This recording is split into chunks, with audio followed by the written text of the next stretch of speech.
Deep beneath the forest floor, Maya pressed her swollen belly against the rotting wooden walls of what used to be a child's treehouse.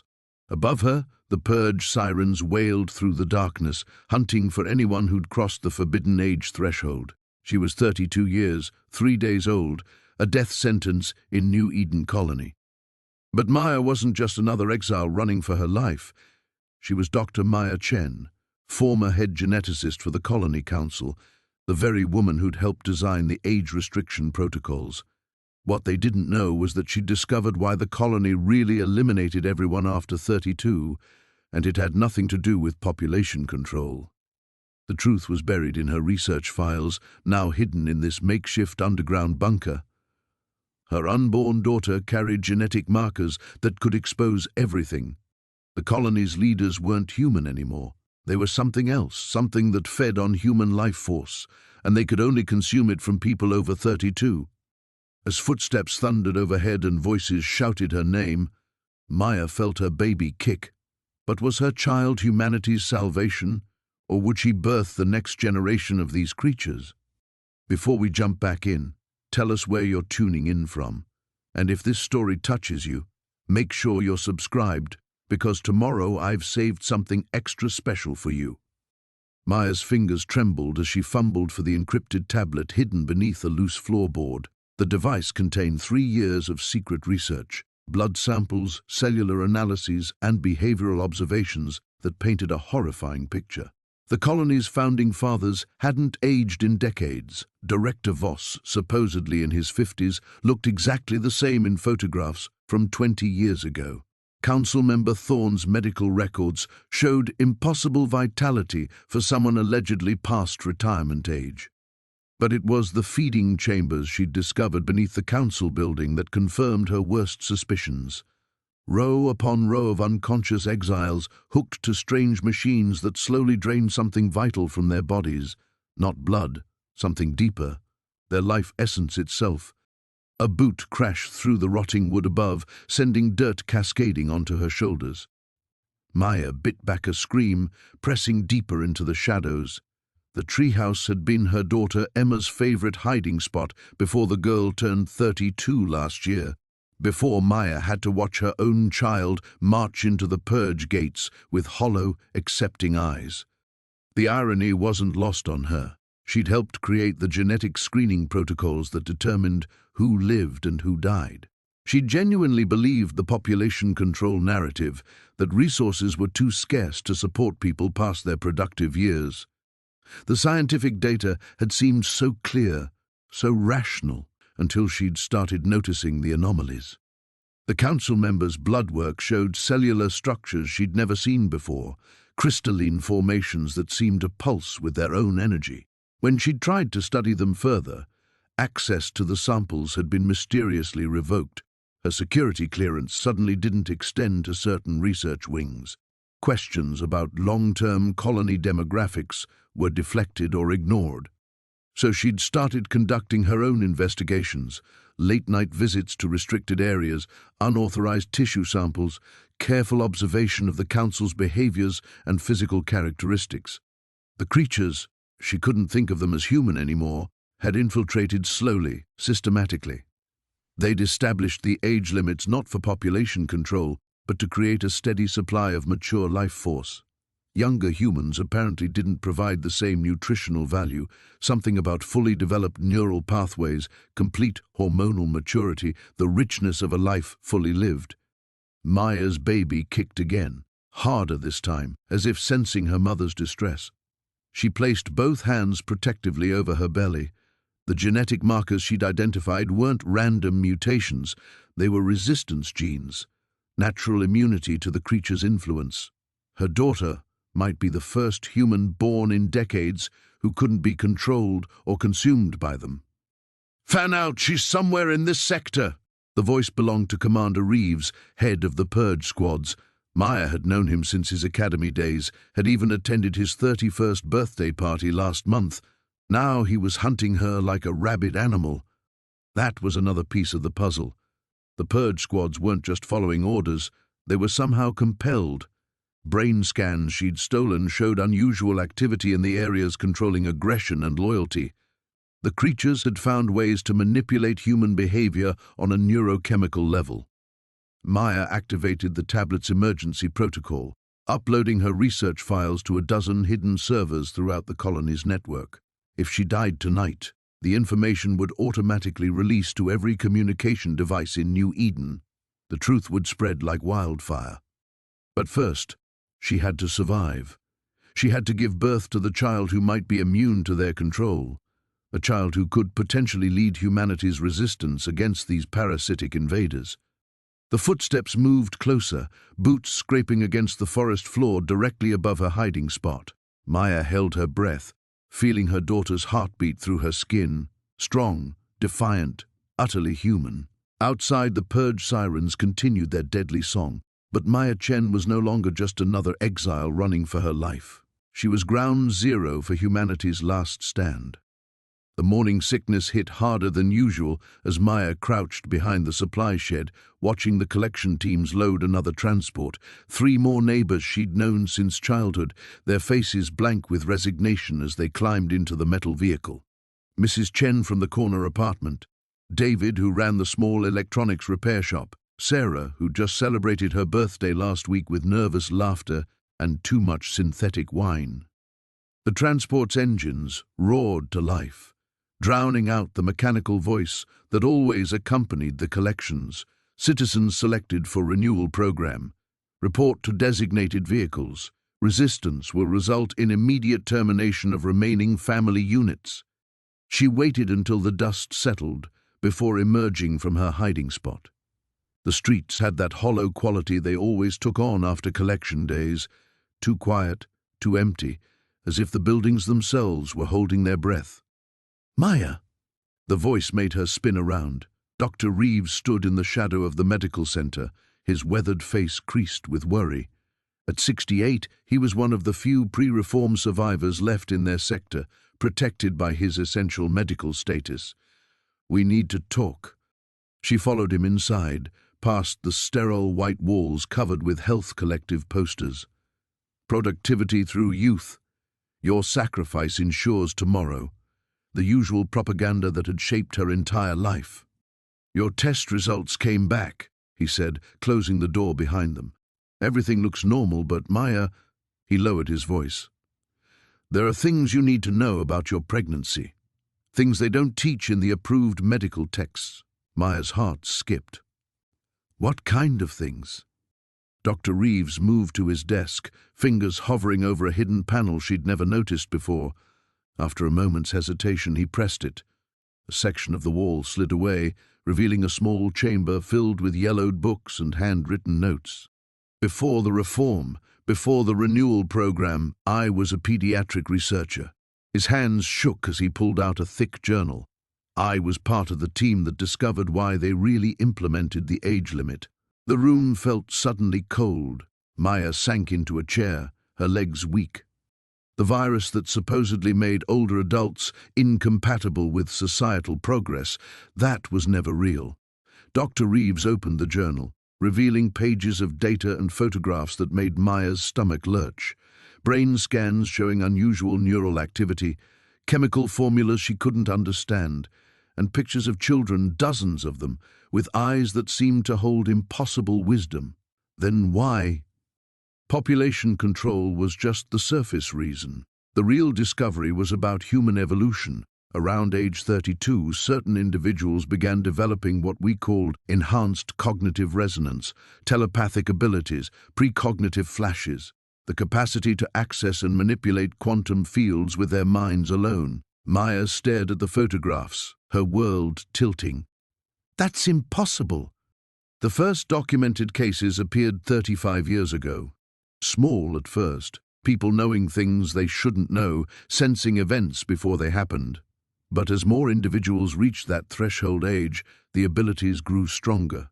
The government realized they were facing a population that could potentially overthrow any system of control. "They're killing them." The words came out as a whisper. Worse, they're studying them, trying to understand the source of the abilities while preventing anyone from reaching full potential. His finger traced the facility's layout. "But Maya, there's something else. Something that might change everything. He pulled out a genetic analysis chart covered in his handwritten notes. The enhanced abilities aren't random, they're inherited, and according to my research, certain bloodlines carry a much stronger predisposition. Maya's hand moved instinctively to her stomach. You think my baby? Your genetic markers suggest your child won't just develop the abilities. They might be born with them fully active. Dr. Reeves met her eyes, and she saw fear mixed with hope in his expression. There are others who've suspected the truth, a network of people working to preserve the real history, to find a way to stop the collections. They call themselves the Resistance. Where are they? Hidden, moving constantly. But Maya, if your child is what I think they are, if the abilities can be present from birth instead of emerging at 32, it could be the key to ending this entire system. The government's power depends on preventing people from reaching their full potential. A child born already evolved would be impossible to control. Dr. Reeves nodded grimly. Which means you're both in more danger than you can imagine. The genetic screening protocols are getting more sophisticated every month. It's only a matter of time before they identify your child's potential.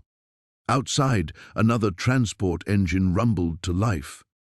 Maya closed her eyes, feeling the weight of impossible choices settling on her shoulders like lead.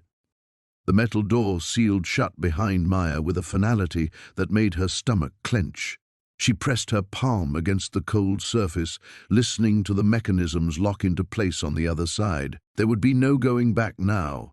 The tunnel stretched ahead of her, carved from earth and reinforced with salvaged steel beams that gleamed dully in the amber light of scattered LED strips. Her footsteps echoed in the confined space as she moved forward, one hand trailing along the rough wall for balance, the other instinctively protecting her still flat belly. The air grew thicker with each step, heavy with the scent of damp earth and something else, something organic and ancient that made the hair on her arms stand up. The tunnel curved sharply to the left, then began to slope upward. Maya's legs burned with the effort, her breath coming in short gasps. She hadn't been this physically active since before the pregnancy symptoms started. As she climbed, the walls gradually changed from metal and concrete to natural earth supported by massive tree roots that twisted through the soil like arteries. After what felt like an eternity, the tunnel opened into a vast underground chamber. Maya stepped out and immediately looked up, her mouth falling open in wonder. Above her stretched the largest tree she had ever seen, its trunk easily 30 feet in diameter, its roots creating natural archways and passages throughout the cavern.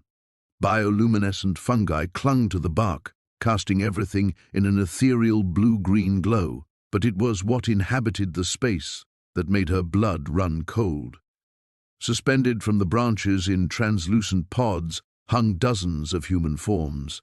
They were perfectly preserved, their faces serene, their bodies motionless. Maya recognized some of them, neighbors who had reached their 32nd birthday years ago, colleagues who had vanished on their departure day, even her own Uncle Marcus, who she remembered kissing goodbye when she was 15. Not dead, not alive either, in any way that matters. Elena moved to stand beside one of the pods, placing her hand against the translucent surface. They're incubators. The tree feeds on their neural activity, their dreams, their memories. In return, it keeps their bodies functioning indefinitely. That's impossible. Trees don't. This isn't a tree, Maya. Elena's voice carried a weight that seemed to press down on the cavern. It's something we found buried 3 miles beneath the surface during the early terraforming surveys. Something that's been waiting here far longer than humanity has existed. Maya backed away, her hand protectively covering her stomach. You're insane. This is all insane. The fertility crisis didn't happen naturally, Elena continued, ignoring Maya's retreat. The entity, we called it the mother tree, it's been slowly poisoning our reproductive systems through the water supply, the air, everything. It needs the neural patterns of mature humans to understand our species, to learn how to integrate with us. Why are you telling me this? Maya's voice cracked with fear and confusion. Elena pointed at Maya's belly. Because your child is different. The resistance developed a genetic therapy, a way to immunize the next generation against the mother tree's influence. Your husband was one of our test subjects before he turned 32. Maya felt the world tilt around her. David knew about this. He volunteered. The process was difficult. We managed to modify his genetic code just days before his birthday. When they brought him here for processing, the tree rejected him. His neural patterns were incompatible. Elena's eyes grew distant.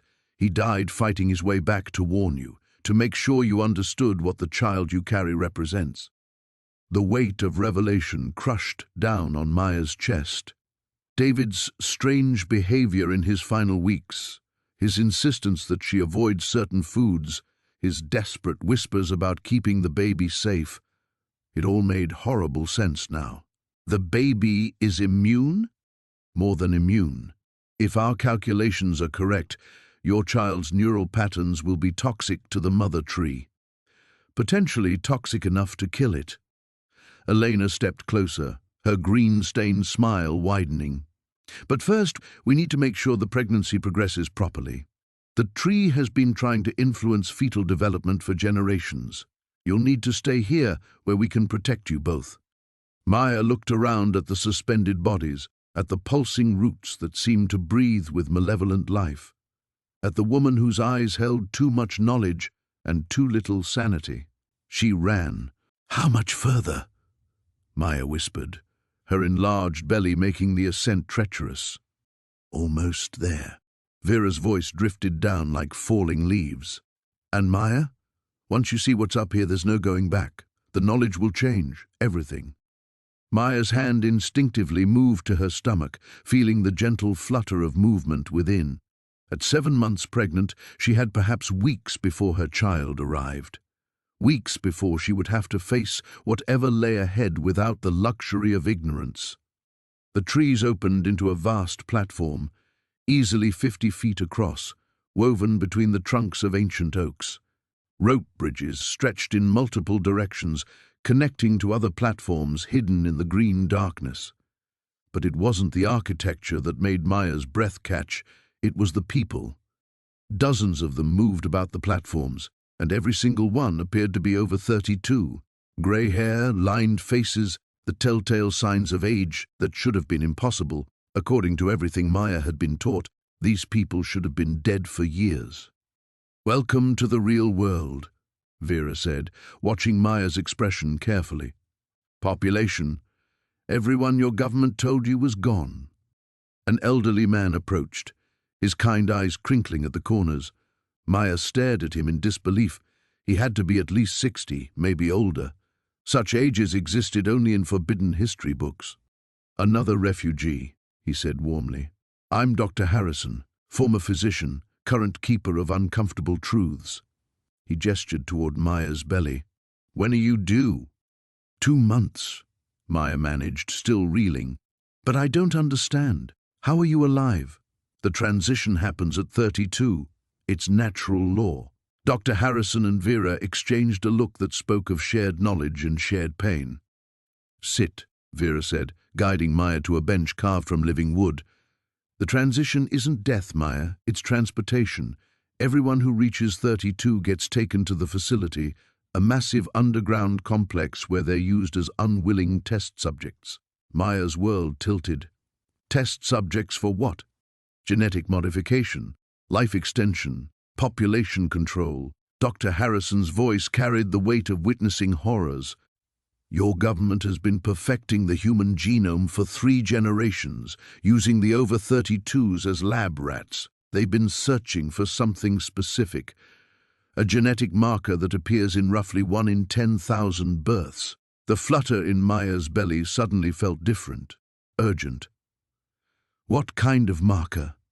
Vera knelt beside her, placing a gentle hand on her arm. "Natural immunity to the control serums they've been putting in the water supply, resistance to genetic manipulation, the ability to reproduce without government intervention." Why would they want that?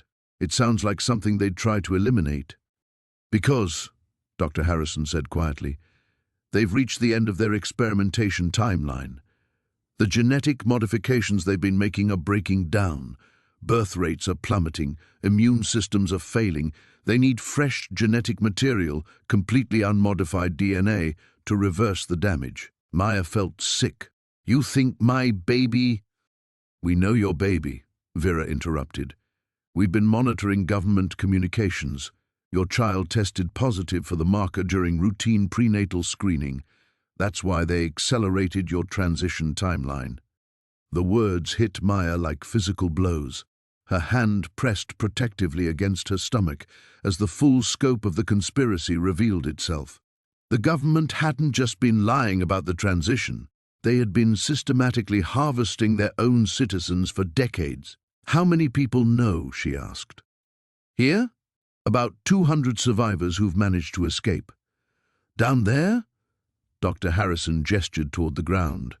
Maybe a dozen resistance members still operating inside the system. The others who escaped, how did they survive the facility? Vera's expression darkened. Most don't. I was a nurse there for 8 years before I couldn't stomach it anymore. The experiments, the procedures, the failures, she shuddered. We estimate that 90% of transition subjects die within the first year.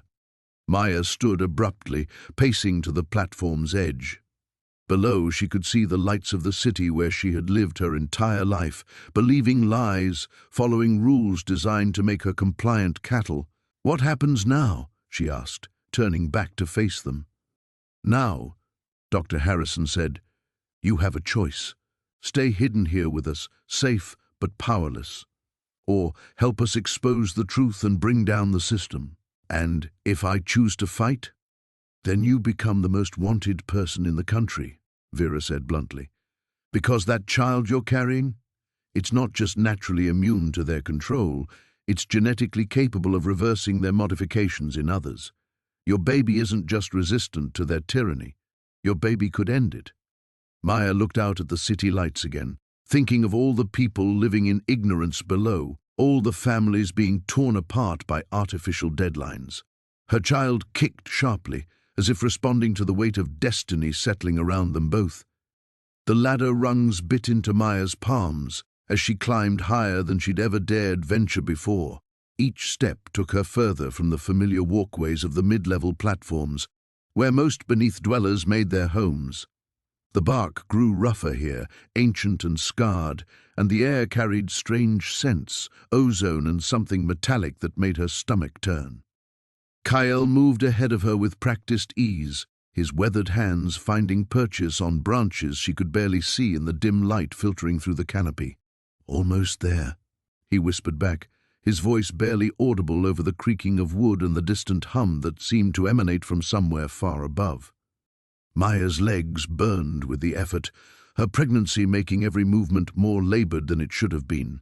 She pressed her free hand to her belly, feeling the flutter of life within. Whatever lay ahead, she needed answers. The fragments of conversation she'd overheard in the medical bay had haunted her for 3 days. Talk of the harvest and maintaining the cycle and, worst of all, optimal genetic material. They emerged onto a platform unlike any she'd seen.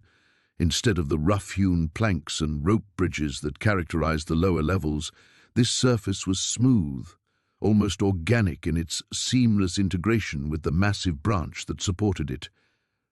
Bioluminescent strips ran along its edges, pulsing with a soft blue light that reminded her uncomfortably of the scanning devices the evaluators used topside. The council meets here, Kyle explained, leading her to what appeared to be a solid wall of bark. He pressed his palm against a seemingly random spot, and a section of the wall dissolved, revealing a hollow space within the tree itself. Maya gasped. The chamber beyond defied everything she thought she knew about the great tree.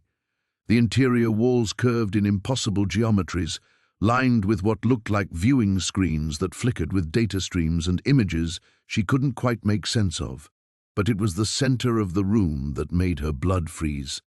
Suspended in a column of amber light was a figure, or what had once been a figure. The being was tall, its limbs elongated beyond human proportions, skin translucent enough to reveal the network of strange organs beneath.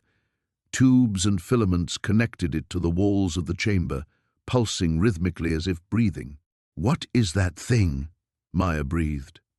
"The last of the architects," Kyle said, his voice heavy with something between reverence and revulsion. The ones who built this world, who created the evaluation system, who designed the perfect society topside. Maya moved closer, despite every instinct screaming at her to flee. The creature's eyes were open, vast and multifaceted like an insect, but there was an intelligence there that was unmistakably aware. It was watching her. It's alive? Barely, but alive enough to maintain the systems, to continue the work. Kyle gestured at the screens around them. The evaluations aren't about maintaining genetic purity or preventing overpopulation, Maya. They're about harvesting. The architects need human genetic material to survive, to reproduce, to continue their species. The implications hit her like a physical blow. Every person who'd ever been evaluated, her parents, her friends, everyone who turned 32 and disappeared, they hadn't been exiled to the wasteland. They'd been fed to this thing and others like it. How many of them are there? Fewer now. They're dying out, but slowly. One facility like this can sustain an architect for decades. And when they're ready to reproduce...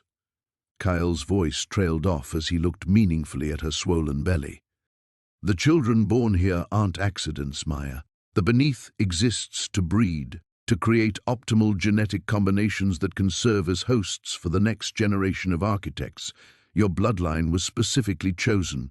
Your partner topside, the timing of your evaluation, none of it was coincidence. The room seemed to spin around her. Thomas, with his perfect smile and passionate advocacy for the evaluation system, had he been part of this from the beginning? Had their love been nothing more than a breeding program? The creature in the amber light shifted slightly, and when Maya met its gaze, she could swear she saw something like anticipation in those alien eyes. It knew. It understood every word being spoken. There's more, Kyle continued relentlessly. The genetic modifications aren't random. Each generation of children born here is slightly less human than the last. They're creating a hybrid species, one that can serve as perfect vessels for architect consciousness while still maintaining enough human characteristics to blend in topside. Maya backed toward the entrance, her mind reeling. Why are you telling me this? Because you're different. Your bloodline carries something they didn't expect, a genetic marker that makes you resistant to their modifications.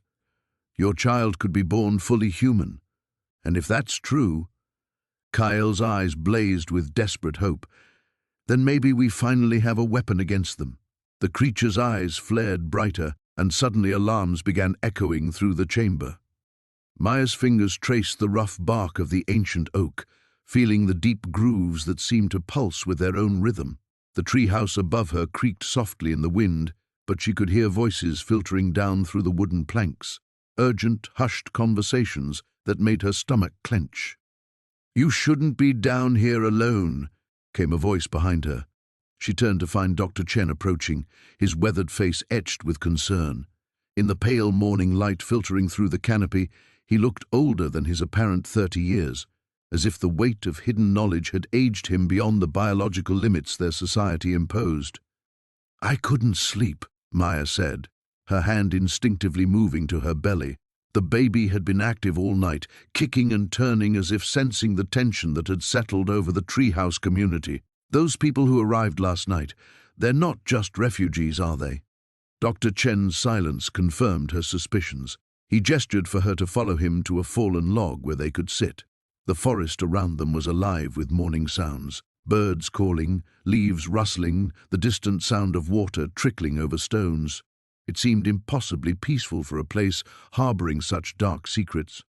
"Maya, what I'm about to tell you will change everything you think you know about our world," he began, his voice barely above a whisper. "The transition isn't what they tell people. It's not a peaceful passing to some better existence." The baby kicked hard, as if responding to his words. Maya winced, pressing her palm against the movement. "What do you mean?" "The facilities, the transition centers where people go on their 32nd birthday, they're not gateways to anywhere. They're laboratories." His hands trembled as he spoke. I worked in one for 3 years before I couldn't stomach it anymore. The people who enter those buildings never leave, Maya, not alive.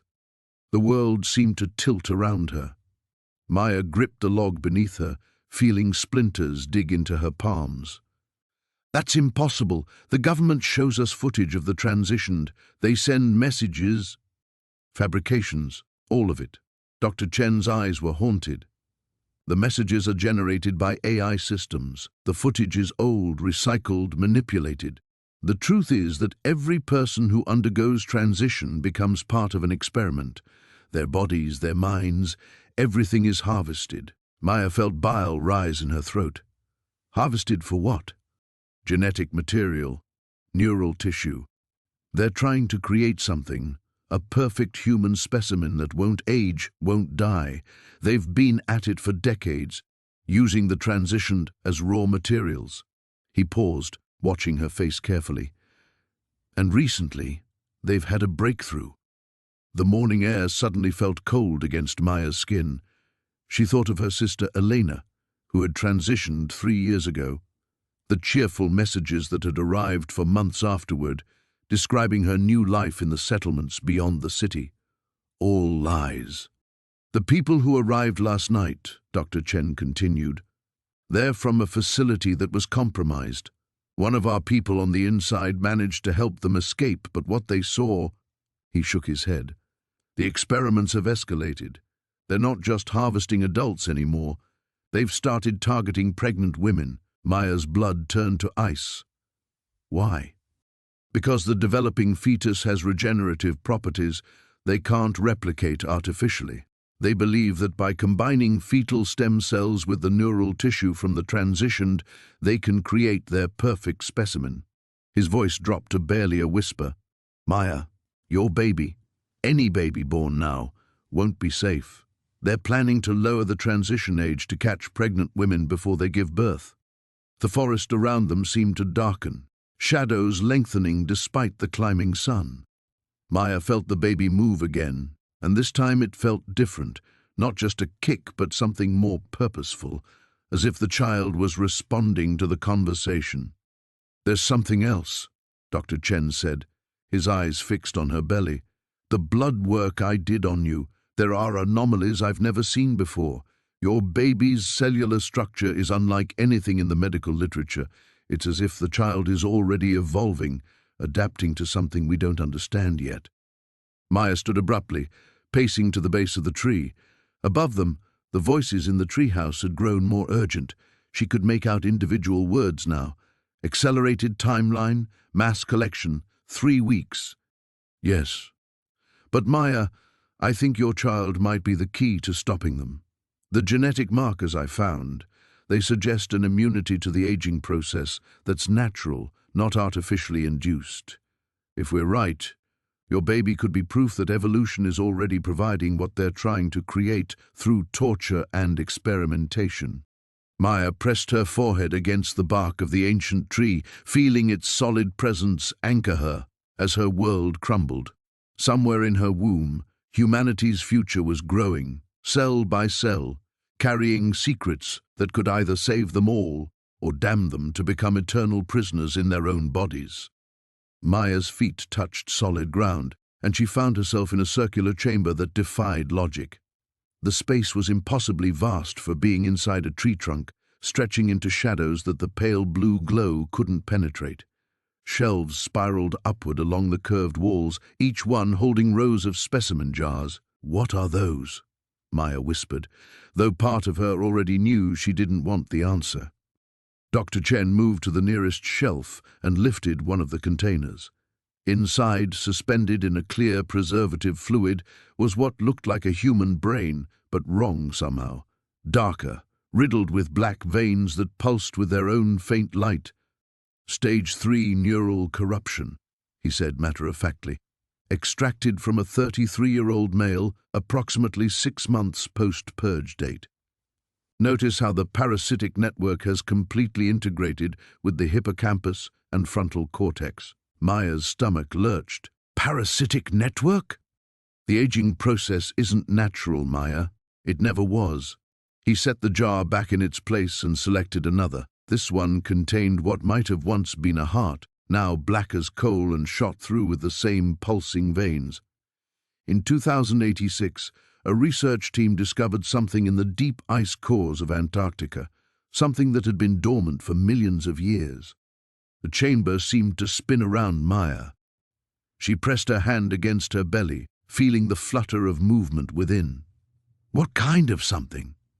We called them chronophages, time eaters, microscopic organisms that feed on cellular regeneration, accelerating the aging process exponentially. The research team brought them back for study. Dr. Chen's laugh was bitter. They thought they could weaponize them, control them, but they couldn't. The organisms escaped containment within weeks. They're airborne, Maya, in the water supply, in the food chain. By the time the first symptoms appeared, it was too late.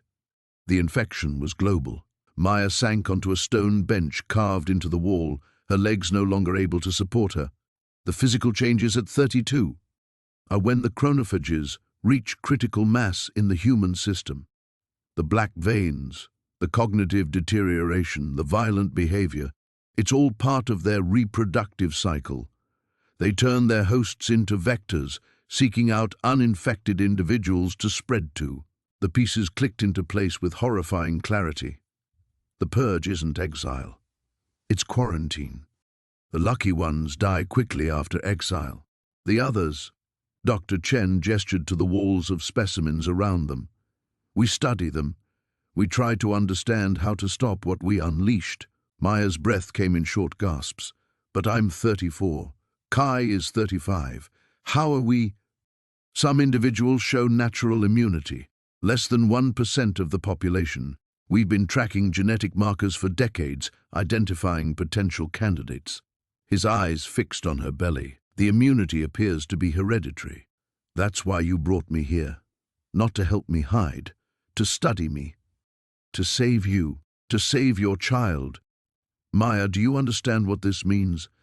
If your baby carries the immunity gene, if we can synthesize it, replicate it, you could cure everyone. The words felt like ash in her mouth. Dr. Chen nodded gravely. The survivors above ground, the ones still aging naturally, they're living on borrowed time. The chronophages are evolving, becoming more aggressive. Soon even the immune won't be safe. Maya stood on shaking legs and walked to another shelf. The jars here contained smaller specimens, tissue samples, organ fragments, all bearing the same dark corruption. In one, she saw something that made her blood freeze, a tiny form, barely recognizable as human. A fetus, its developing organs already shot through with black veins. His silence was answer enough. Maya closed her eyes, feeling the weight of impossible choices crushing down on her. Above them, the tree creaked and swayed in the wind, its roots drinking from soil that might be poisoned, its branches reaching toward a sky that held no promises. There's something else, Dr. Chen said, his voice barely above a whisper. The chronophages aren't just random parasites. Their behavior patterns, their adaptive responses, they show signs of intelligence, purpose. Maya opened her eyes to find him staring at a jar containing something she couldn't identify, something that seemed to pulse with its own malevolent awareness. I think they're preparing for something bigger than just consuming humanity. He turned to face her, and in his eyes she saw the reflection of her own terror. I think they're preparing to evolve. What is this place? Maya whispered, her voice echoing off the stone walls. The truth, Chen replied, his voice heavy with years of burden. What I'm about to show you will change everything you believe about our society, about the exile, about why children like yours are so desperately needed. He led her deeper into the chamber, past rows of the glowing tanks. As Maya's eyes adjusted to the strange light, she began to make out shapes floating within the fluid, human forms, suspended in eternal stillness. Her heart hammered against her chest as recognition dawned. These are the exiled, Chen said, stopping before a tank containing a woman who looked to be in her early 30s. They don't die when they reach 32, Maya. They're harvested. Maya's knees buckled, and she gripped Chen's arm for support. Harvested for what? Chen's fingers traced the surface of the nearest tank. Neural energy, life force, the very essence of human consciousness. The government discovered decades ago that the human brain reaches its peak efficiency at 32. After that, it begins a slow decline. But if they extract the neural pathways at exactly the right moment. Maya's stomach churned and she pressed her back against the cool stone wall. The fertility crisis, she breathed. That's why there are so few children. The stress, the fear of knowing what awaits everyone at 32. Exactly. The human psyche began rejecting reproduction as a survival mechanism. Fewer children meant fewer people reaching the harvest age, which threatened the entire system. Chen's eyes met hers, filled with desperate hope. But your pregnancy, Maya, it's different. The baby's neural patterns are already showing signs of something unprecedented. What do you mean? Chen pulled a small device from his coat pocket, its screen displaying complex brainwave patterns. I've been monitoring the fetal development through our underground medical network. Your child's cognitive capacity is off the charts, not just intelligent, but resistant to the neural extraction process itself. If we're right, this baby could be immune to their harvesting technology. The implications hit Maya like a physical blow. They want my child to study it, to find a way around the immunity, or to eliminate the threat entirely. Chen's voice dropped to an urgent whisper. There are others in the underground who believe your child could be the key to shutting down this entire system. If we can understand what makes this baby different, we might be able to develop a way to protect everyone from the harvest. A sudden vibration shook the chamber, sending ripples through the tank fluids. Emergency lights began flashing overhead, casting red shadows across the rows of suspended bodies. Chen grabbed Maya's arm, his face grim. They've found us. The surface patrols must have tracked your descent. He pulled her toward a narrow tunnel at the far end of the chamber. There's another way out, but we have to move now. Maya's mind reeled as they ran between the tanks, the faces of the harvested floating past like ghosts of society's betrayal. Each person had trusted the system, believed in the necessity of exile, never knowing they would become unwilling batteries in humanity's grotesque machinery of survival. Dr. Chen, she gasped as they reached the tunnel entrance. If my baby can resist the harvest, what does that mean for everyone else, for the people already in those tanks? Chen paused, his hand on the tunnel wall. It means hope, Maya. For the first time in decades, it means there might be a way to wake them up. The sound of boots echoing through the main chamber spurred them forward into the darkness. As they fled deeper underground, Maya felt her unborn child shift and move as if responding to the weight of destiny settling on its tiny shoulders. Behind them, the glow of the harvest chamber faded, but the image of those floating figures burned itself into Maya's memory. Her baby wasn't just humanity's future. It might be the key to reclaiming humanity's stolen past. The laboratory stretched deeper than Maya had imagined, its sterile corridors branching like arteries through the underground complex. Dr. Chen led them past rows of sealed chambers, each one containing what looked like suspended animation pods. Through the frosted glass, Maya could make out human silhouettes floating in pale blue liquid. The harvest began 23 years ago, Dr. Chen explained, her voice echoing off the metallic walls. When the first generation reached 32 and was supposedly exiled to the wasteland. Instead, they were brought here. Maya's hand instinctively moved to her belly as they walked. The baby kicked, as if sensing her mounting horror. What are you doing to them? Preserving them. Studying them. The fertility crisis isn't natural, Maya. It's engineered. Dr. Chen stopped before a massive viewing window that overlooked a surgical theater below. The sterilization drugs aren't just in the food supply, they're in the air, the water, everything. But something happens at 32. The body's natural defenses finally overcome the chemical suppression. Fertility returns along with enhanced cognitive function and physical resilience. Through the window, Maya watched as technicians in hazmat suits extracted glowing cerebral fluid from an unconscious patient. The woman on the table looked peaceful, almost serene despite the intrusion. Maya recognized her, Sarah Martinez, who had been exiled 6 months ago after her 32nd birthday celebration. The council discovered this phenomenon during the early trials, Dr. Chen continued. They realized that the very people they'd been trying to control were becoming more powerful, not weaker. So they created the exile narrative, a convenient way to remove the threats while harvesting what they needed. Tobias moved closer to the window, his face grim. Needed for what? Life extension. The spinal fluid and bone marrow from 32-year-olds can extend human lifespan indefinitely. Council members have been living for over 2 centuries, sustained by the biological resources of the exiled. Dr. Chen's laugh was bitter.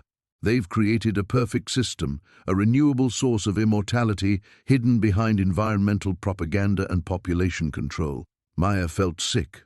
The baby's movements became more agitated, responding to her distress. How many people know about this? More than you'd think.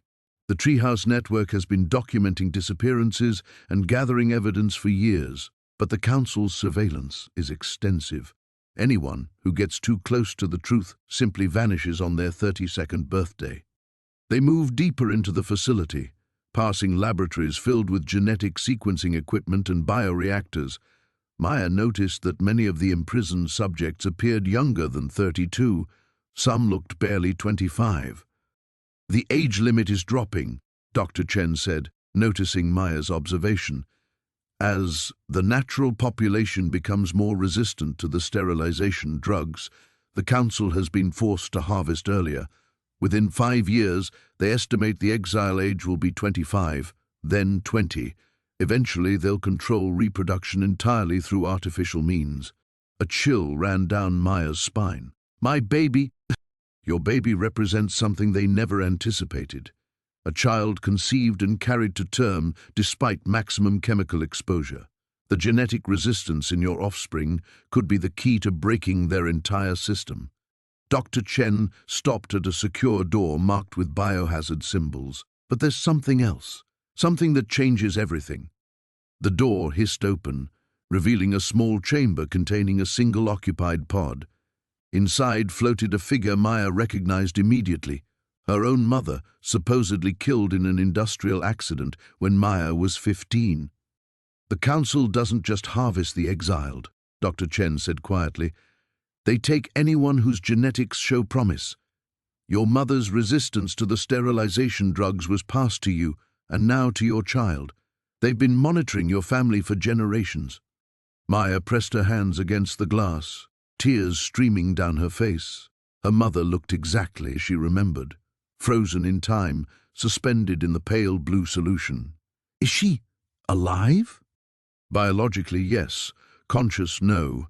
The neural extraction process requires complete sedation. Dr. Chen checked her tablet. But Maya, we don't have much time. Security protocols show elevated activity in Sector 7. They know we're here. Alarms suddenly blared through the complex. Red emergency lighting bathed everything in an ominous glow as blast doors began sealing throughout the facility. Maya could hear the mechanical whir of automated systems activating, followed by the distant sound of boots on metal flooring.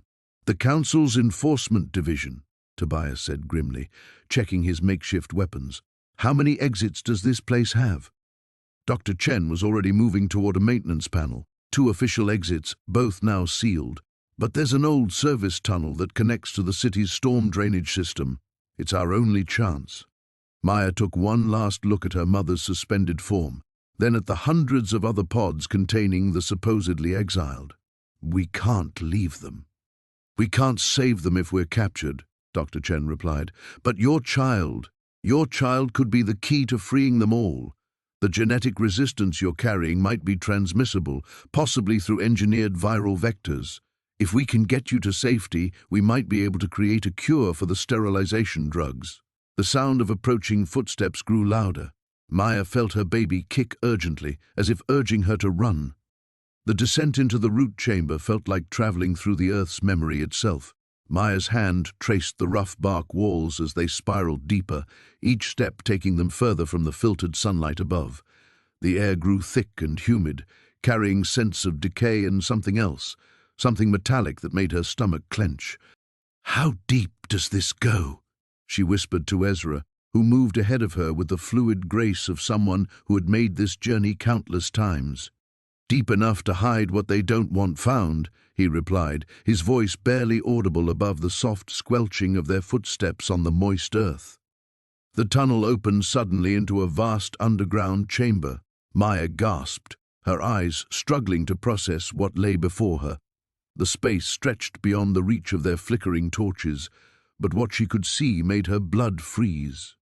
Pods, hundreds of them, maybe thousands, hung suspended from an intricate network of roots that pulsed with bioluminescent veins.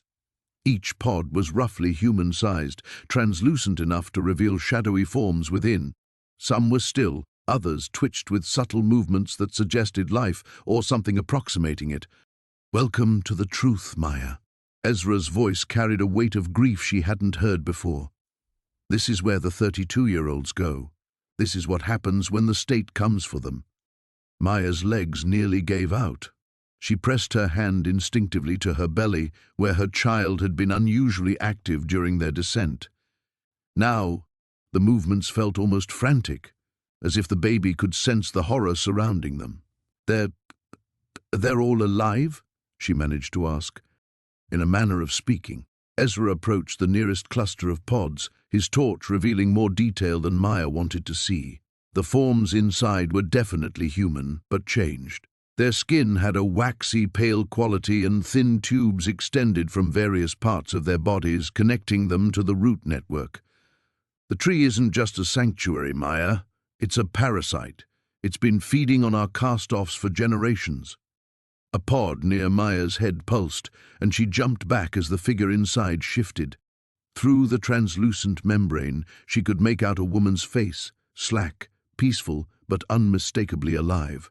Her eyes moved beneath closed lids as if dreaming. "The state knows about this?" "The state created this." Ezra's torch illuminated a section of wall covered in what looked like technical diagrams carved into the bark itself. The tree was bioengineered decades ago, when our population crisis reached critical mass. Too many people, not enough resources. The exile system was the perfect solution. Convince everyone that 32 is a natural death age, maintain the population, and feed the tree the nutrients it needs to grow and expand.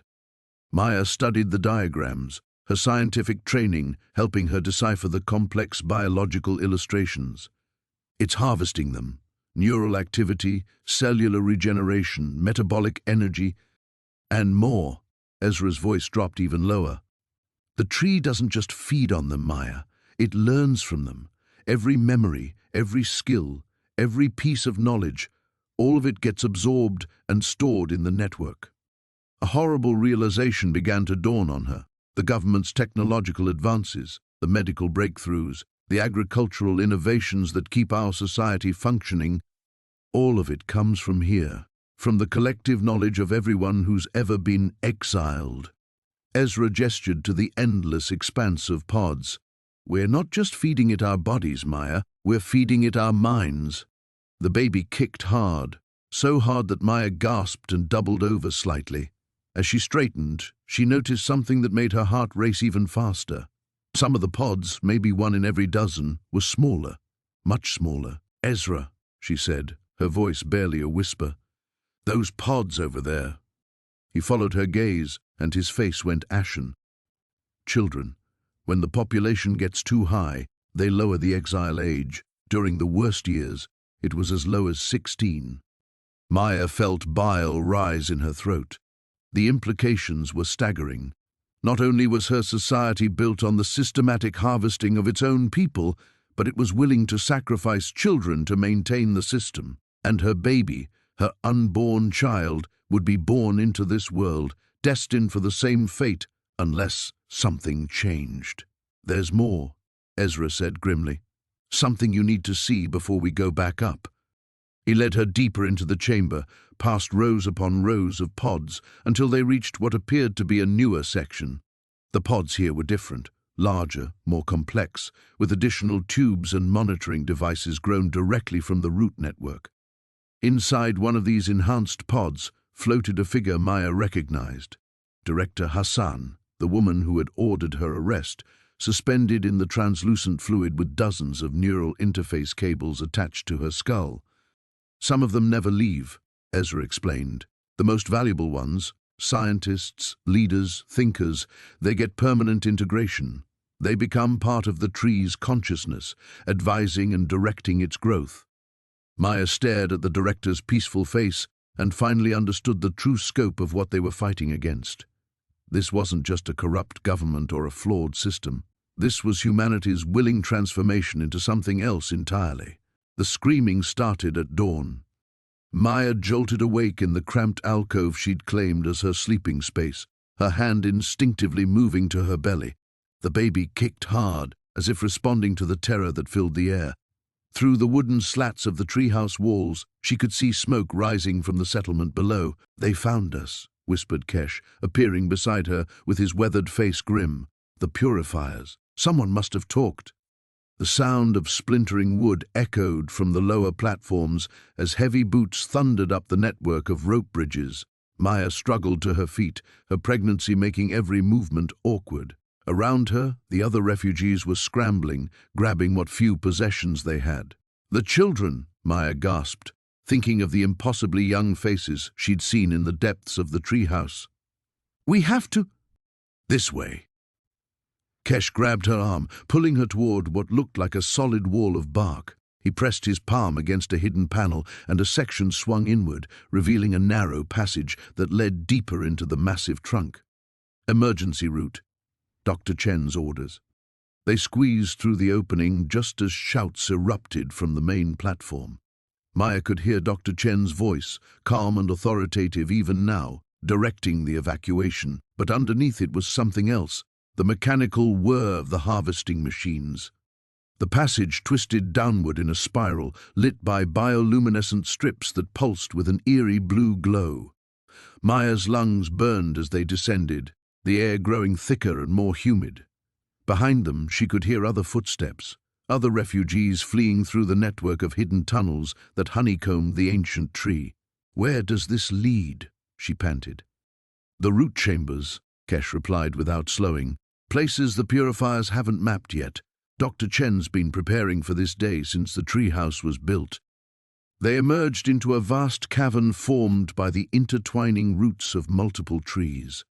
Emergency lighting cast dancing shadows on the organic walls, creating the illusion that they were inside some massive breathing creature. Dozens of people were already there, huddled in small groups, their faces etched with terror and exhaustion. Dr. Chen appeared from another passage, supporting an elderly woman Maya recognized as one of the record keepers. The doctor's usually pristine appearance was disheveled, her silver hair escaping from its bun. "How many?" Kesh asked. "We lost the entire eastern section," Dr. Chen replied, her voice tight. "The machines, they're not just harvesting the adults anymore. They're taking everyone." Maya felt the blood drain from her face. "The children? But I thought—" "The protocol has changed." Dr. Chen's eyes found Maya's, and in them was a depth of anguish that made Maya's chest tighten. "They're processing anyone who's been exposed to the tree's influence for more than 6 months. The neural pathways, the enhanced cognitive development. They want to study it all." A child's sob echoed from somewhere in the cavern, and Maya recognized the sound. It was Tam, the boy who'd shown her the growth chambers. She spotted him pressed against his mother's side, both of them shaking with fear. "We can't stay here," Maya said, her voice growing stronger despite the horror around them. "If they're taking everyone, then nowhere in the tree is safe." Dr. Chen nodded slowly. "There is one option, but it's extreme." She led them deeper into the root chamber, past clusters of refugees, to where the largest root descended into darkness. Here, the bioluminescent strips gave way to a different kind of light. a soft, golden glow that seemed to emanate from the root itself. The mother node, Dr. Chen explained. The heart of the entire network. If the stories the first exiles told are true, if the trees really are what we think they are, what are they? Maya demanded. You've hinted and suggested, but people are dying up there. I need to know the truth. Dr. Chen placed her hand on the glowing root, and Maya gasped as the golden light pulsed brighter. They're not from Earth, Maya. The trees arrived during the Great Dying, when the birth rates first started falling. We thought they were part of the solution. Their proximity increased fertility, enhanced neural development in children. But they're not here to help us. The root pulsed again, and Maya could swear she felt something brush against her mind. Alien and vast. They're cataloguing us, Dr. Chen continued, recording everything, our genetics, our memories, our entire species. And when they're done... She didn't need to finish. Maya understood. The trees were an archive, preserving humanity before it was gone. But preservation wasn't salvation. My baby, Maya whispered, her hand moving to her belly where new life grew.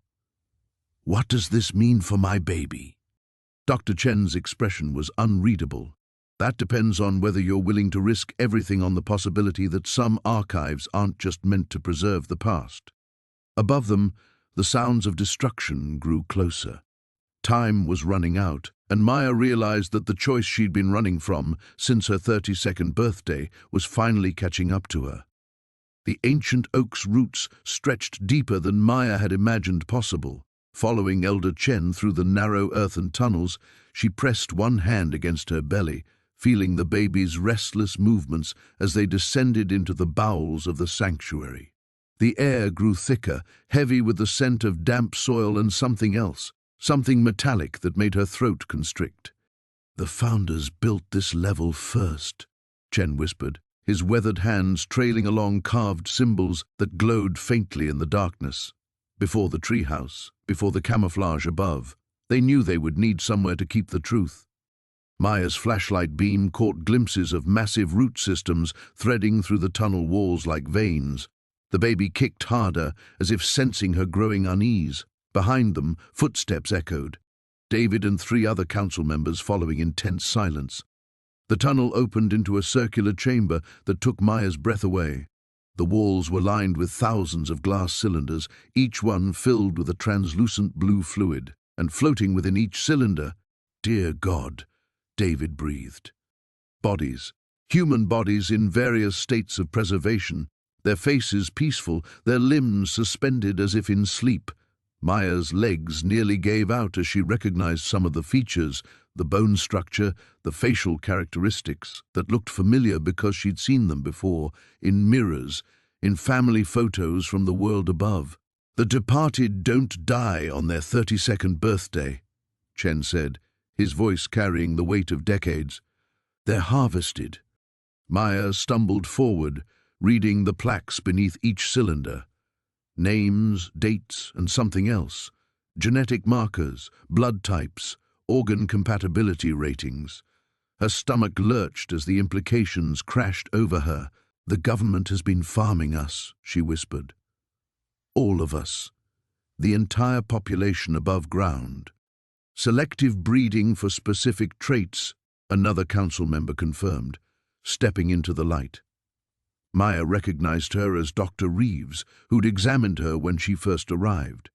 Intelligence, physical health, genetic diversity. The surface is one massive laboratory, and we're the lab rats.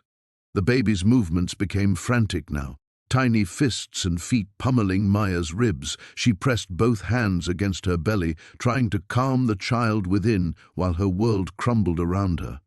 Why keep them preserved? David asked, though his voice suggested he already suspected the answer.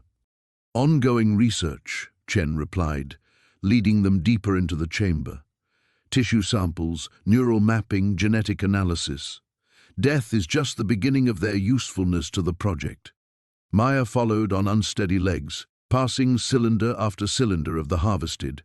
Men and women who should have lived full lives, had families, grown old and died naturally. Instead, They floated in chemical suspension, reduced to research materials. "There's more," Dr. Reeves said quietly. "Show her the breeding records." Chen hesitated, glancing at Maya's pale face.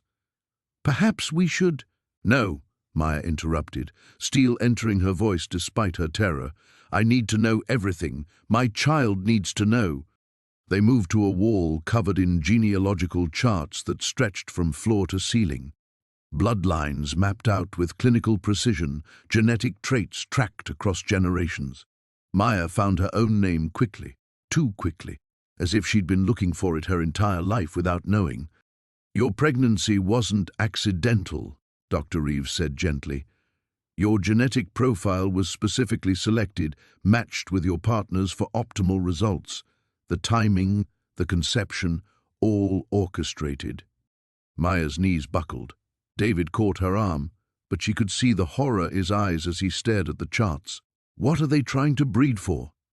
"Enhanced cognitive function, improved immune systems, extended lifespan," Chen listed grimly. "But also docility, compliance, reduced aggression. They want a population that's intelligent enough to be useful but passive enough to be controlled." "And my baby?" Maya's voice cracked. "Your child represents the culmination of 3 generations of selective breeding. The genetic markers suggest capabilities far beyond normal human parameters. Enhanced neural development, accelerated healing, possibly even immunity to the aging process that triggers the departure." The chamber spun around Maya as the full weight of revelation crashed down. Her unborn child wasn't just an accident that had brought her to this hidden sanctuary, it was the prize in a game she'd never known she was playing. A game where humanity itself was being reshaped according to someone else's design. "Who's running this?" she demanded. "Who's behind the project?" Chen exchanged glances with the other council members. "That's what we've been trying to discover for 40 years. But we know one thing, they're not entirely human anymore. The original architects underwent their own genetic modifications decades ago. They've extended their lives far beyond natural limits, and they view the rest of humanity as livestock." The baby settled suddenly, as if finally at peace despite the horror surrounding them. Maya realized with crystalline clarity that her child might be the key to everything, either humanity's salvation or the final peace in their enslavement. Either way, she was going to make sure her baby had a choice. The laboratory stretched deeper into the earth than Maya had imagined possible. Dr. Chen led her through corridors lined with humming machinery, past viewing windows that revealed chambers filled with floating specimens in amber fluid. The air tasted metallic, sharp with the scent of preservatives and something else, something organic and wrong. "The trees above us are just camouflage," Dr. Chen explained, her voice echoing off the sterile walls. "The real work happens here, where the collective can maintain perfect control over temperature, humidity, genetic material." She paused at a heavy door marked with biohazard symbols. "What I'm about to show you will change everything you thought you knew about the purge." Maya's hand instinctively moved to her belly. The baby had been restless all morning, as if sensing her growing unease. "Show me." The door hissed open, revealing a vast chamber filled with rows upon rows of transparent pods. Each one contained a human figure suspended in thick, oxygenated fluid. Tubes snaked from their bodies, carrying streams of red liquid into collection tanks. But it was their faces that made Maya's breath catch. They all looked impossibly young, skins smooth and unmarked by time. "The exiled don't die," Dr. Chen said quietly. "They're brought here. Their blood, their organs, their very essence is harvested to create the youth serum that keeps the collective alive indefinitely." Maya stumbled backward, bile rising in her throat. "Those are people, living people. Brain activity is minimal. They're essentially in a permanent coma, kept alive just enough for harvesting." Dr. Chen's clinical tone couldn't mask the horror of her words. The collective discovered that human growth hormone peaks around age 32, right before natural aging accelerates. They realized they could create a renewable resource. The baby kicked hard, and Maya doubled over with sudden pain. Not a contraction, something else. A warmth spread through her abdomen, and for a moment she could have sworn she felt the child's consciousness brush against hers. Not thoughts exactly, but emotions. Anger, recognition, purpose. Your child isn't just immune to the aging process, Dr. Chen continued, studying Maya's reaction carefully. According to our projections, children born to mothers who've consumed the youth serum while pregnant develop enhanced capabilities, accelerated healing, expanded cognitive function, and most importantly, the ability to break the collective's genetic locks. Maya forced herself to look at the pods again. Now she could see the subtle differences in the bodies. Some had surgical scars, others showed signs of repeated procedures. In the far corner she spotted someone who looked familiar, a woman from her old neighborhood who had been exiled just months ago. Her skin was pale and translucent, but she was definitely alive. The resistance has been trying to find a way to free them, Dr. Chen said, but the collective's technology is too advanced. The pods are biometrically locked, the facility is impenetrable from the outside, and even if we could get them out, most would die within hours of separation. But my baby could change that? Your baby could shut down the entire system. Every lock, every security protocol, every piece of technology the collective uses to maintain control, but only if they survive long enough to develop those abilities. The weight of it crashed over Maya like a wave. Her child wasn't just her child. They were potentially the key to liberating thousands of people and ending the collective's reign of terror. But first, they had to be born safely, and that meant staying ahead of the hunters who were undoubtedly closing in. A soft alarm began chiming somewhere in the distance. Dr. Chen's expression shifted to alarm. Motion sensors on the upper levels. They've found us. Maya's heart hammered against her ribs. How long do we have? Minutes, maybe less. Dr. Chen grabbed Maya's arm, leading her toward another exit. There's a tunnel system that connects to the old subway lines. Marcus is waiting with transportation. As they hurried through the corridors, Maya caught glimpses of other horrors. Rooms full of harvested organs, laboratories where technicians worked on refining the youth serum, storage areas containing thousands of personal belongings from the exiled. The scope of the collective's operation was staggering.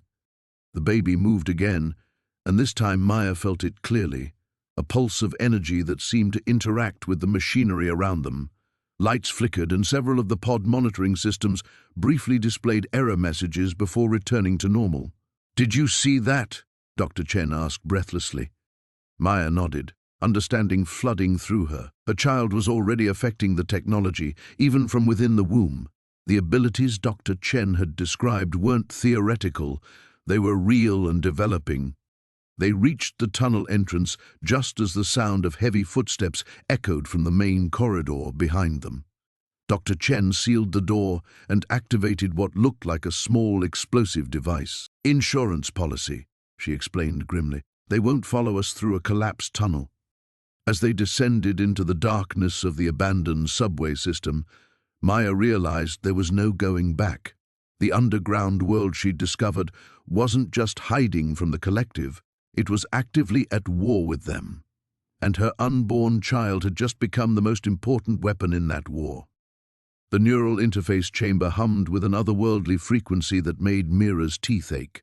Dr. Chen's weathered fingers danced across holographic controls, while the exiled ones formed a protective circle around the ancient machinery. Their faces, marked by decades beyond the forbidden threshold, showed a mixture of hope and terror. "The connection requires absolute precision," Dr. Chen murmured, her voice barely audible over the machine's resonance. "Your child exists in a state between worlds, neither fully human nor entirely something else. If we can establish contact during this window, before birth trauma severs the link, we might understand what the architects truly intended." Mira's hand instinctively moved to her swollen belly.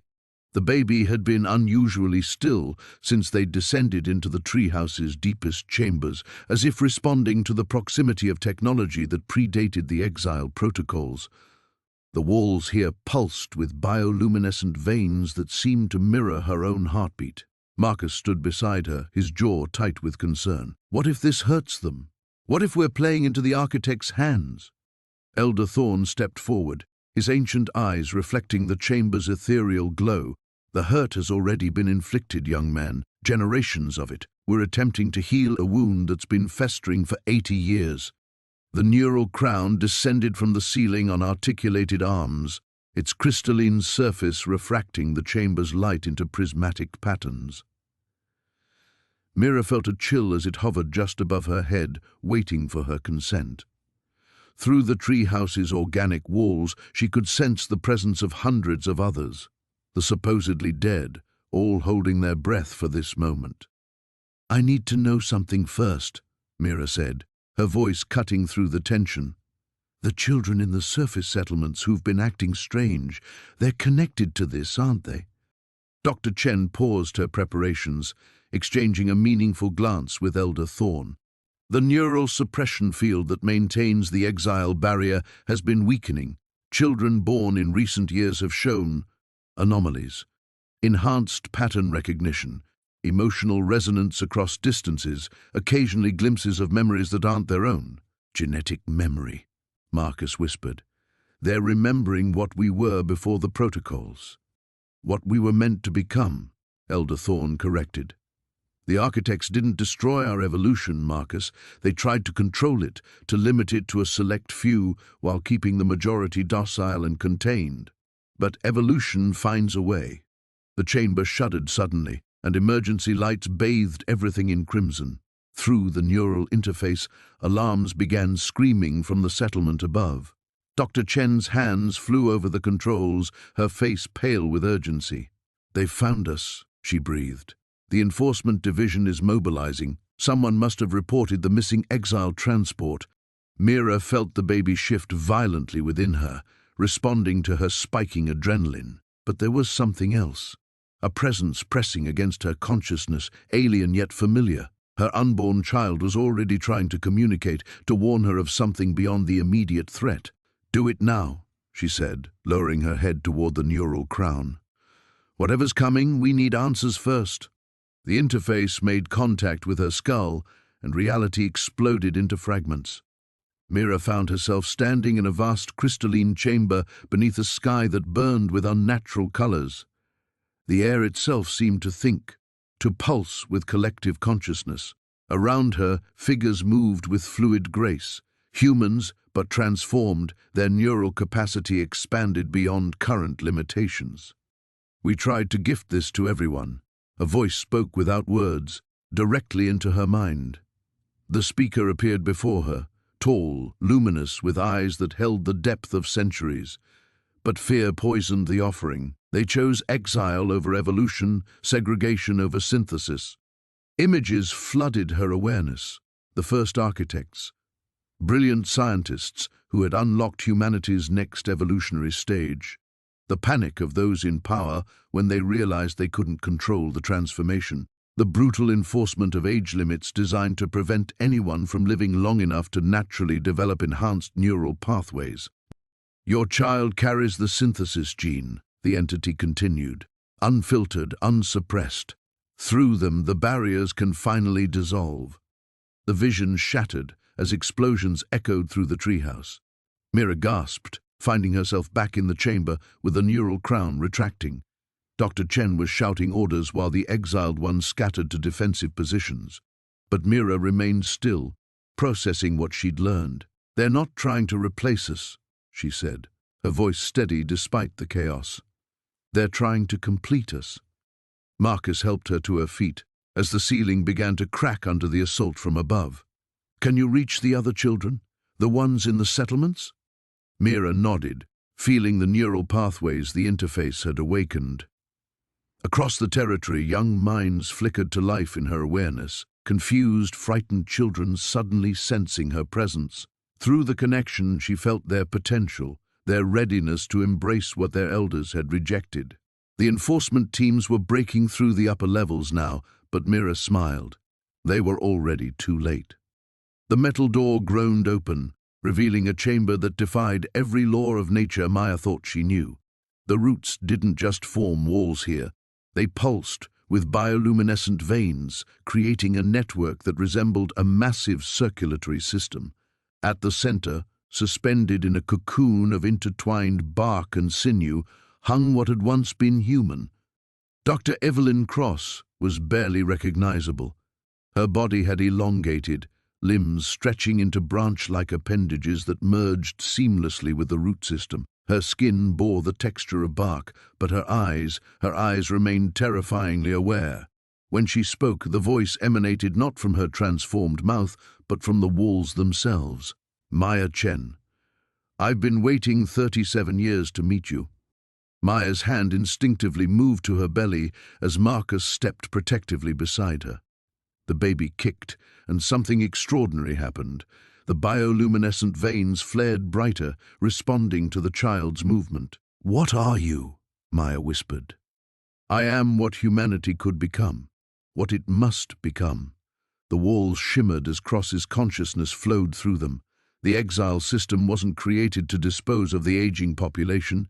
It was designed to harvest us. Thomas moved closer to the grotesque fusion of woman and tree. Harvest for what? Evolution. The word echoed from multiple directions. The atmosphere is dying, Maya, has been for decades. The radiation levels, the chemical pollution, traditional human biology can't survive what's coming. But this, the roots writhed, demonstrating their hybrid nature. This can. Maya felt sick. The children, the ones who disappear after their aptitude tests. Genetic compatibility assessments. Most fail the integration process, but some become the beginning of something new. A section of the wall parted, revealing another chamber where smaller root systems held what might have once been teenagers, their forms partially transformed, their consciousness merged into the collective network. "You're monsters," Marcus breathed. "We're survivors." Cross's voice carried a note of sadness. "Do you think this was my choice? Do you think any parent wants to watch their child become something inhuman? But the alternative is extinction." The baby kicked again, harder this time, and Maya gasped as she felt something change inside her. A warmth spread through her bloodstream, and suddenly she could sense the vast network around them. Thousands of minds connected through bioengineered roots that stretched beneath every settlement. "She's beginning to understand," Cross said. "Your child, Maya, carries the perfect genetic markers, not for integration, for symbiosis. She could bridge the gap between what we were and what we must become." "No." Maya backed toward the door, but Marcus caught her arm. His eyes had gone glassy, unfocused. "Can you feel it?" he whispered. "The connections, all of them, thinking together, sharing everything. No more loneliness, no more fear." Panic flooded Maya's system as she realized the spores in the air weren't just maintaining the facility, they were slowly converting anyone who breathed them. "Thomas, we have to go. Now!" But Thomas was staring at one of the partially transformed figures in the adjacent chamber. "Sarah," he breathed. "My daughter. She's still alive." "More than alive," Cross confirmed. "She's part of something greater, as you could be, as your child could be, Maya, without the pain of transformation, without losing her essential humanity. She could be the template for the new species." The walls began to close in, not physically, but psychologically. Maya could feel the network trying to establish connections with her mind, promising an end to isolation, to individual suffering. The collective consciousness offered seductive whispers of shared knowledge and eternal unity. "The settlements above ground are failing," Cross continued. "The exile system has served its purpose. It's identified the genetically compatible and removed the rest. Soon, only the network will remain. Your choice is simple. Allow your daughter to become the bridge between old and new humanity, or watch both versions die." Maya's daughter kicked once more, and this time the sensation was different. For just a moment, Maya glimpsed something through her unborn child's developing consciousness, a vast web of thought and feeling that spanned continents, touching minds that had transcended individual existence. But she also sensed something else: fear.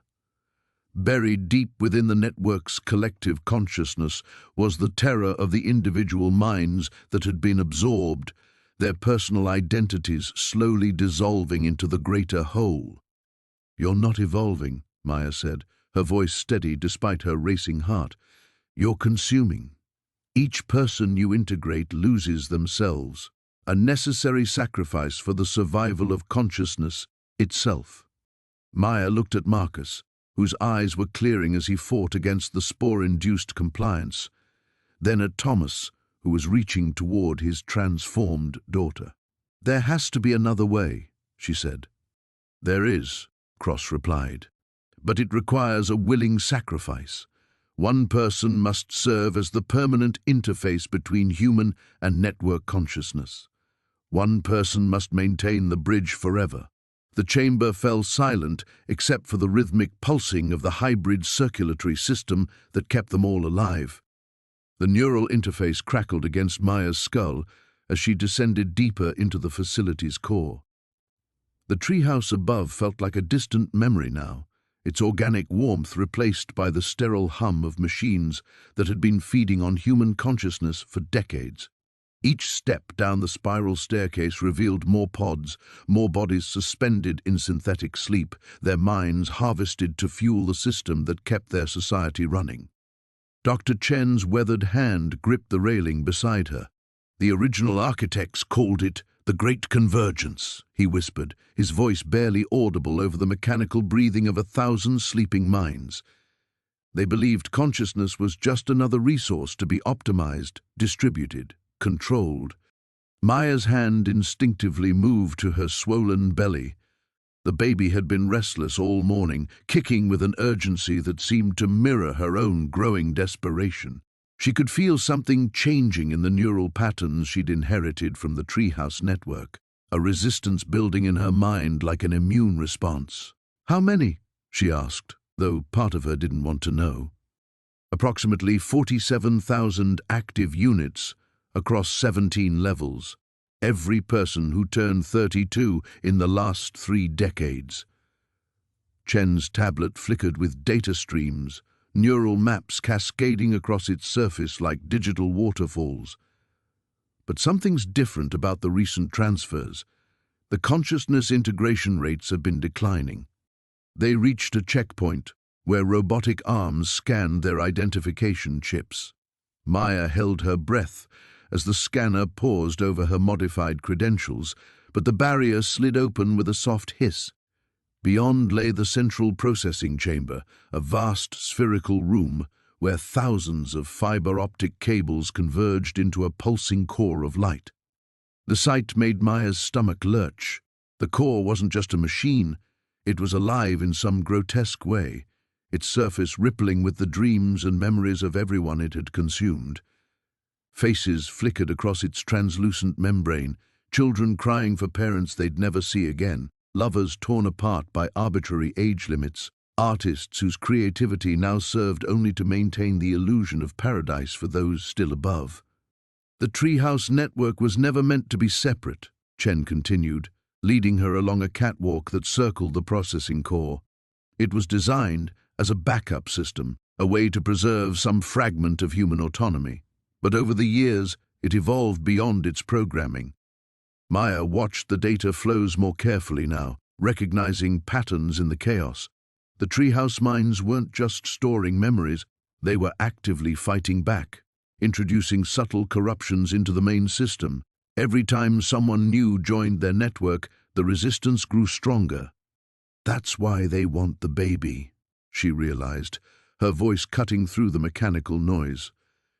"It's not about the genetic modifications or the immunity to neural harvesting, it's about what the baby represents." Chen nodded grimly. "Pure consciousness, uncorrupted by the system's influence. If we could integrate that kind of neural pattern into the treehouse network, we could bring the whole thing down." Maya's heart raced as the implications hit her. The baby wasn't just resistant to the harvesting process, it was potentially the key to freeing everyone trapped within it. But as they spoke, alarms began to wail throughout the facility. Emergency lights bathed the chamber in hellish red, and Maya could hear the sound of boots echoing down the stairwells above them. The security forces had finally tracked them down. "Dr. Chen," a voice crackled over the facility's intercom system. "You have 30 seconds to surrender the subject before we begin emergency harvesting protocols." Chen's face went pale. "Emergency harvesting means they'll strip the consciousness from every person in the facility simultaneously. It'll kill them all, but it would give the system enough processing power to hunt down every remaining member of the Treehouse network." Maya felt the baby kick harder, as if responding to the danger. The neural interface in her skull began to burn, and suddenly she could sense the presence of every sleeping mind in the facility. They were calling to her, 47,000 voices crying out for freedom, for release, for the chance to see their children grow up in a world not built on the theft of human experience. She closed her eyes and reached out through the network, feeling for the connections that bound the Treehouse minds together. They were there, waiting, their collective consciousness prepared for one final assault on the system that had enslaved them all. "I need you to get me to the core," she told Chen, her voice steady despite the chaos erupting around them. "Direct neural contact. The baby and I together, we might be able to overload their processing matrix." Chen stared at her in horror. "Maya, that would—" "I know." She opened her eyes, and he could see the determination burning there. "But it's the only way to give the next generation a chance." The boots were getting closer, and the core pulsed brighter as the system prepared for its final harvest. Maya took a deep breath and stepped toward the neural interface crown that would either free humanity or destroy her trying. The metallic taste of blood filled Maya's mouth as she pressed herself against the rough bark, the ancient tree groaning under the weight of explosions echoing from below. Through the canopy she could see the orange glow of fires consuming the settlement and the silhouettes of council enforcement drones circling like mechanical vultures. "They're burning everything," whispered Jacob, his weathered face illuminated by the distant flames. The old man's hands trembled as he clutched a canvas bag containing the last vials of the serum, the compound extracted from the tree's sap that had kept the exiled alive past their 32nd birthday. Maya's hand instinctively moved to her swollen belly. The baby kicked against her palm, as if sensing the chaos surrounding them. 8 months pregnant and 50 feet above ground, she had never felt more vulnerable or more determined. "The main lab is gone," reported Elena, sliding through a gap in the platform's floorboards. Soot streaked her dark hair, and her eyes held the hollow look of someone who had seen too much destruction in too short a time. "They're using sonic charges to collapse the underground chambers. Everyone who made it out is scattered through the forest." Dr. Chen emerged from the tree's hollow interior, his usually pristine lab coat torn and stained. In his arms, he carried a small metal case that seemed to pulse with its own inner light. "The genetic samples are secure, but we're running out of time. The council forces have thermal scanners. They'll find this place within the hour." Maya struggled to her feet, ignoring the sharp pain that shot through her lower back. "What about the other trees? The network Jacob told us about?" "Most of them were cut down decades ago," Jacob said, his voice heavy with grief. "This is the last one, the mother tree. If they destroy it—" He didn't need to finish. They all understood. Without the tree's unique biochemical properties, the serum couldn't be synthesized. The exiled would age and die within months, and with them would go any hope of exposing the council's lies about the supposed plague that justified the exile system. The baby kicked again, harder this time, and Maya gasped. Dr. Chen was at her side immediately, his experienced hands checking her pulse. "The stress is triggering early labor," he said quietly. "We need to get you somewhere safe." "There is nowhere safe," Elena said, peering through a gap in the leaves. "They're setting up a perimeter, standard containment protocol. Nothing gets out alive." Maya closed her eyes, feeling the weight of impossible choices pressing down on her. Below them, the forest floor was crawling with enforcement units, their searchlights cutting through the smoke like silver knives. Above them, The drone's sensors swept back and forth, each pass bringing them closer to discovery. "There's something else," Dr. Chen said, his voice barely audible. "The genetic analysis of your blood sample, the one we took when you first arrived. Your child isn't just immune to the aging acceleration that kills people at 32. The baby's DNA shows signs of something unprecedented." He opened the metal case, revealing a small screen displaying complex genetic sequences. "Your child appears to carry a natural immunity to all the Council's biological control mechanisms, not just the exile plague, but the fertility suppressants in the water supply, the cognitive inhibitors in the food distribution system, everything." Maya stared at the scrolling data, trying to process its implications. "You're saying my baby could survive in their world, could resist their control?" "More than that," Dr. Chen said. "Your child could be the key to developing treatments that would free everyone. A genetic template for true human independence."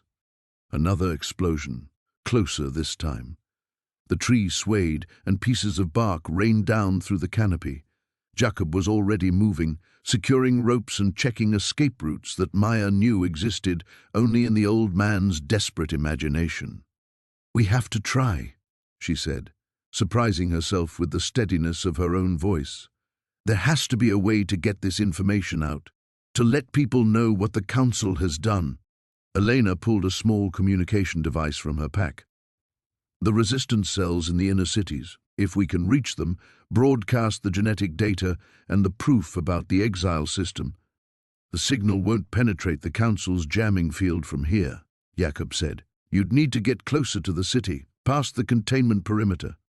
Dr. Chen sealed the case and pressed it into Maya's hands. "The data is encrypted with your biometric signature. Only you can unlock it." But Maya, the physical strain of trying to reach the city in your condition, she felt another contraction building, stronger than the last. The baby was coming, ready or not, safe or not. But looking at the faces around her, these people who had sacrificed everything to keep humanity's secret history alive, Maya knew there was only one choice that mattered. "Then we better get moving," she said, as the sound of approaching aircraft grew louder overhead. The ancient tree groaned as Maya pressed her palm against its bark, feeling the pulse of life beneath her fingertips. The collective consciousness of the exiled flowed through her, decades of accumulated wisdom, pain, and desperate hope converging in this single moment. Her unborn daughter stirred within her womb, responding to the electric energy crackling through the air. "The choice is yours," Elder Thorn whispered, his weathered face illuminated by the bioluminescent fungi that had begun to glow more brightly. "But know this, once you begin, there's no stopping what comes next." Maya closed her eyes, drawing strength from the child who had already shown such remarkable abilities. Through the neural link the tree provided, she could sense the exiled gathering in the canopy above, their presence a warm constellation of consciousness. Below, in the world they'd been forced to abandon, the authorities' machines hummed with their deadly efficiency, continuing their endless cycle of execution and control. The mutation in her daughter's genetics wasn't just an anomaly, it was evolution's answer to humanity's greatest threat, the ability to interface directly with the quantum field that governed aging, to manipulate the very code that condemned people to death at 32. But wielding such power required a conduit, and Maya understood now that she was meant to be that bridge between her daughter's potential and the desperate need of their people. She opened her eyes and nodded to Thorn. "Tell me what I need to do." The ritual began with the exiled descending from their hidden perches, forming a circle around the massive tree. Their movements were synchronized, purposeful, as they had practiced this ceremony in secret for years, waiting for the right moment, the right child. Maya felt their hands on her shoulders, their voices joining in a low harmonic frequency that seemed to resonate with the quantum field itself. The tree's bark began to shift and flow like liquid, revealing hidden chambers within its heartwood. Cables of living wood emerged, pulsing with bioelectrical energy. Maya didn't flinch as they connected to the neural ports the exiled had developed, crude interfaces carved into their skulls that allowed direct communication with the tree's vast network. Pain lanced through her consciousness as the connection established itself. Through the link, she could suddenly perceive the entire scope of the authorities' control grid. Satellites monitoring every citizen, ground installations processing the condemned, vast data centers calculating the precise moment each person would reach their fatal birthday. The system was more extensive than she had ever imagined, a globe-spanning web of death that had operated unchallenged for 3 generations. But she could also sense its weaknesses. The quantum field that powered the aging acceleration was delicate, requiring perfect calibration across millions of individual targets. If that calibration could be disrupted at precisely the right moment. Her daughter kicked hard, and Maya gasped as she felt the child's consciousness brush against her own. The baby's mind was alien yet familiar, processing information at speeds that defied human comprehension. Through their shared connection, Maya began to understand the mathematical principles underlying the authorities' control system, principles her daughter could manipulate with the right guidance. The exiled fed their combined knowledge into the network, decades of observation and careful planning flowing through the tree's neural pathways. Maps of authority installations, schedules of transport ships, identification codes for high-ranking officials, everything they had gathered while the world above believed them dead. Maya felt her daughter's excitement as the child began to experiment with the quantum field. Around the clearing, impossible things started to happen. Flowers bloomed and withered in seconds. A fallen log regenerated itself, growing new branches that reached toward the sky. One of the exiled, a woman who had been condemned to death 15 years earlier, suddenly appeared younger, her grey hair darkening to brown as wrinkles smoothed from her face. "She's learning," Thorne breathed, wonder evident in his voice. "Dear gods, she's actually doing it." But Maya could feel the strain on her own body as her daughter drew energy for these experiments. Each manipulation of the quantum field required tremendous power, and the baby was drawing it directly from Maya's life force. She gritted her teeth, accepting the sacrifice. Her daughter needed to understand her abilities before the authority discovered their location. Alarms began sounding in the distance. Harsh electronic wails that meant the authority had detected the quantum disturbances. Through the neural link, Maya could see surveillance drones converging on their position, followed by armored transports filled with soldiers. "They're coming," she said urgently. "We're out of time." The exiled moved with practiced efficiency, activating hidden defenses that turned the forest itself into a labyrinth of deadly traps. But Maya knew these measures would only delay the inevitable. The authority had superior numbers and technology. Unless her daughter could master her abilities in the next few minutes, their rebellion would end before it truly began.